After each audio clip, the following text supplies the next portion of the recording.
Right, thank you, James. Great pleasure to be here. Thank you very much for inviting me. I want to do three things, basically. One, say a little bit about what it's like to be a family member affected by someone else's gambling. Secondly, to tell you a little bit about the method for helping family members that we've developed in this country. And thirdly, to say a little bit about what role I think affected family members should play in a truly comprehensive service. So if I might have the first slide, please. I've been working away for many years on these sort of issues with colleagues in England to start with, but more recently we've developed that into an international group which we call Addiction and the Family International Network, or AFINet. It's got members now in a number of countries around the world, several hundred members. Anybody who's particularly interested in this, I'd recommend you join it. Membership is free.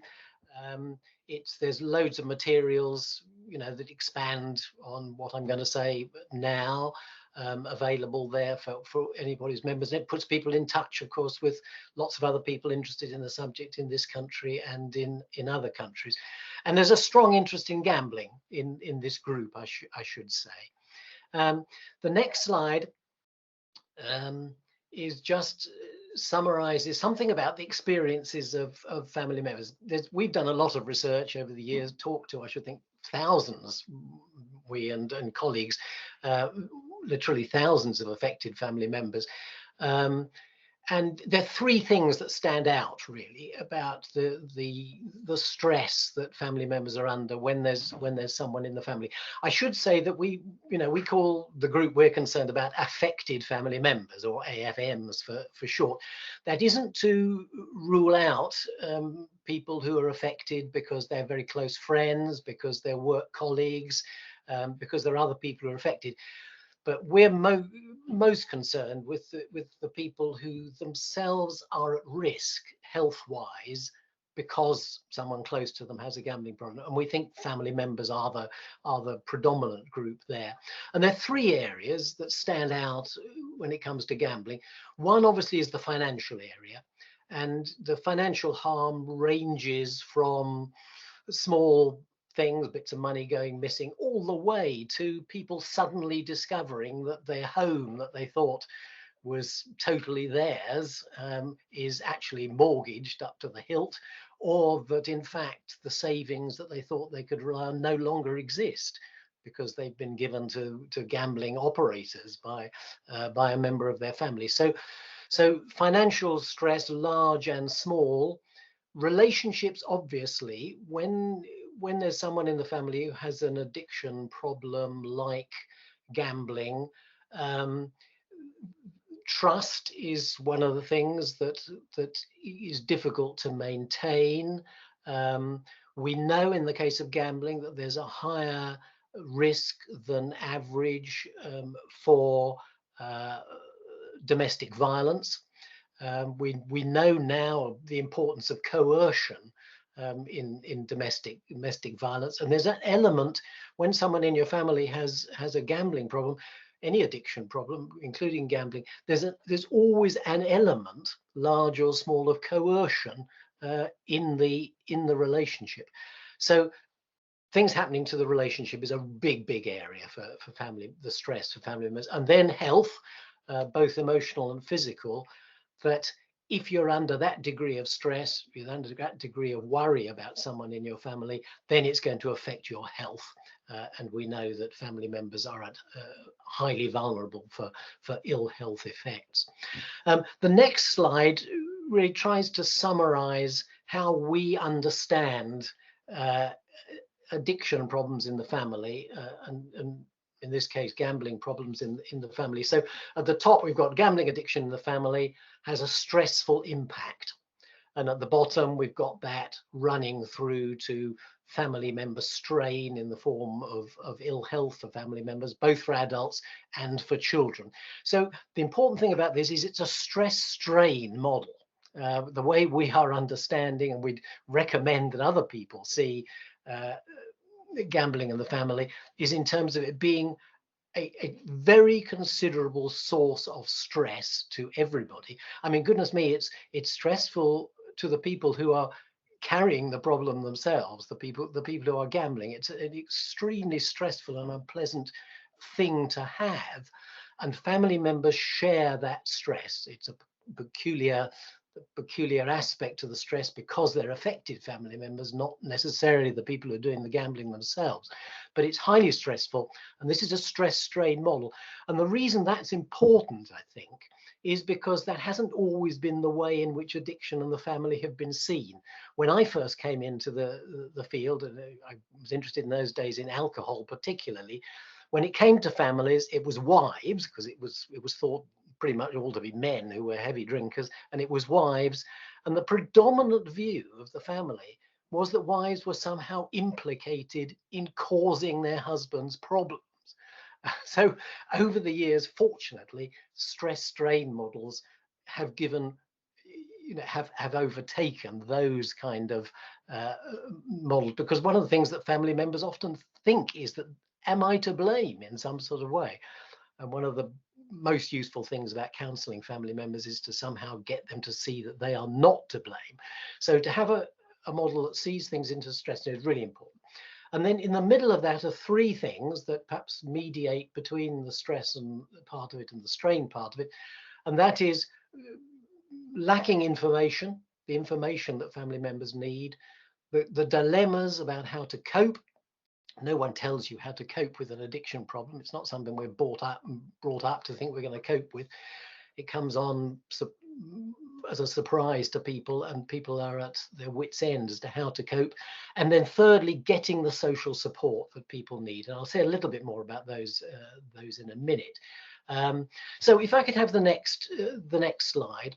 This is the method for helping family members that we've developed here. We've developed it over quite a period of time, based on the considerable research that was done on what are the experiences for family members. This method has been exported now to a number of other European countries: Germany, the Netherlands, Ireland, and beyond. Australia, New Zealand, India, part of India as well. And it's got these 5 steps to it. And the first, and possibly the single most important, is simply to listen non-judgmentally to what a family member has to say about her or his experiences of living with someone with a gambling or other addiction problem. And then to address the information, the coping, and the support aspects that are so important in our model of what's going on. And I'll say a little bit more about each of those in a minute.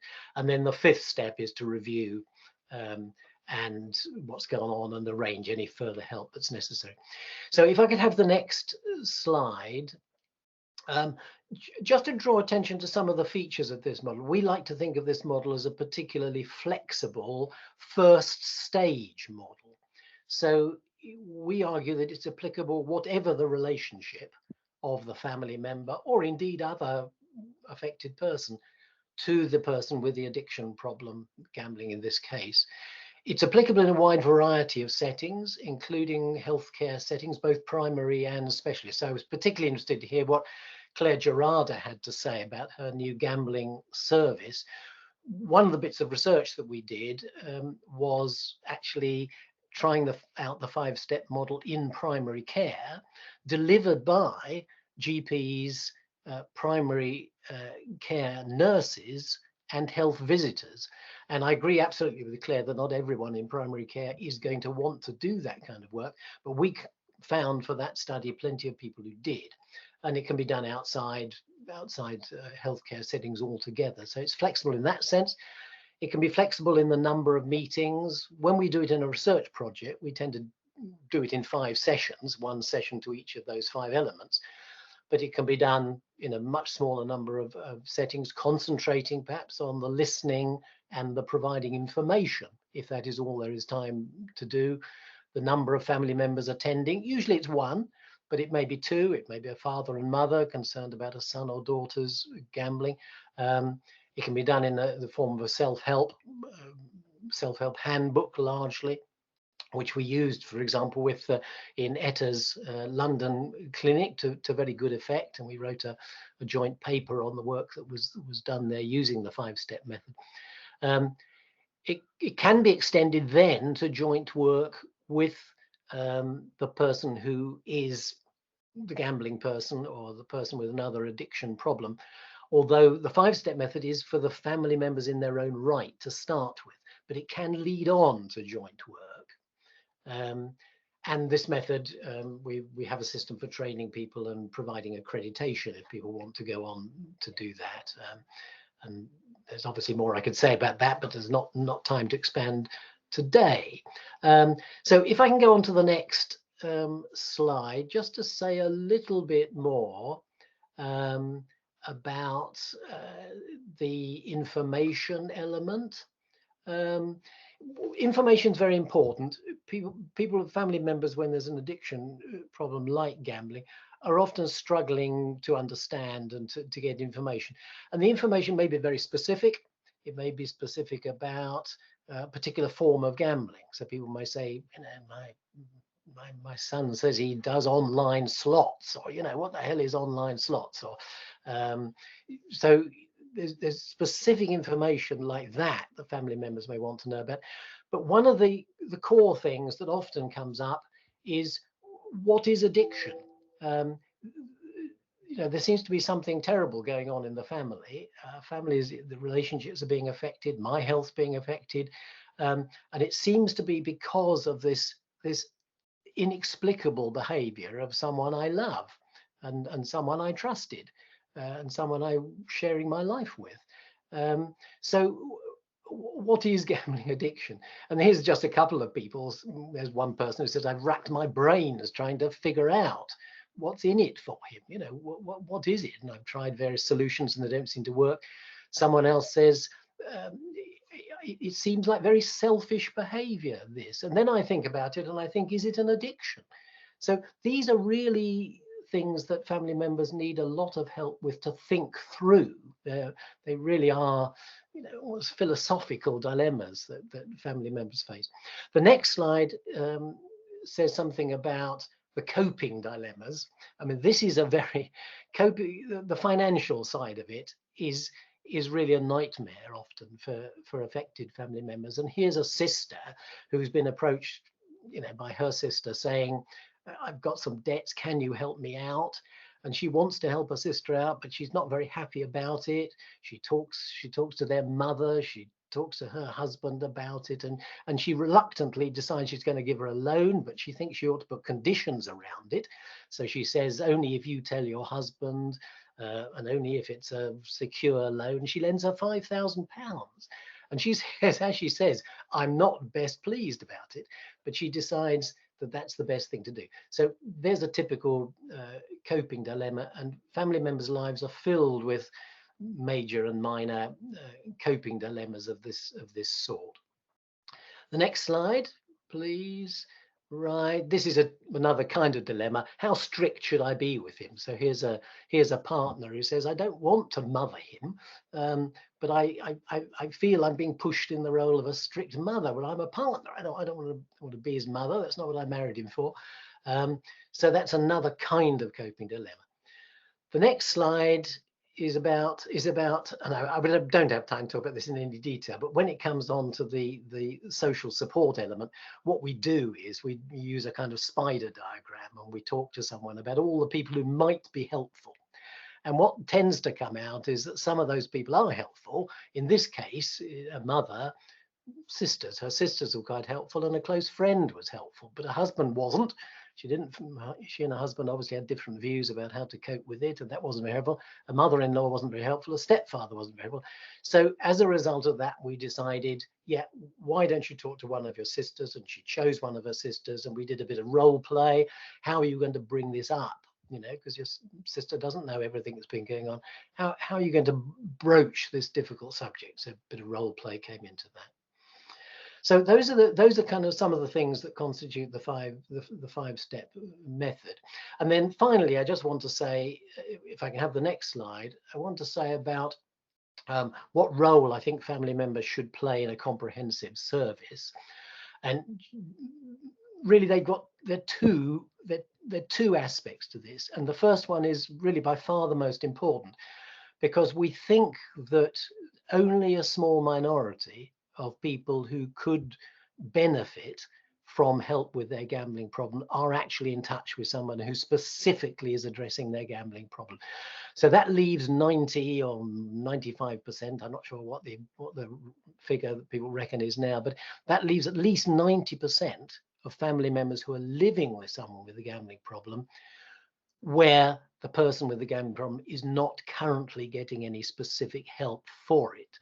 So the most important thing that we can do in a comprehensive service for family members is to give them the kind of help that I think the 5-step method is a good first step in that, for family members in their own right. And then, of course, for those where the person they're worried about is in touch with treatment, then we should include them as partners in the treatment, because the evidence is that treatment for the addiction problem, the gambling problem, goes better, has better outcomes if a supportive family member is involved. So there's two ways in which this should be done. And then the next slide, I ask myself, having worked in this field for many years, I ask myself why we are not making more progress. You know, why aren't family members at the center of services for gambling, for addiction, for mental health, I should say. It's not just addiction, but you know, family members are much more on the edge of things than they ought to be.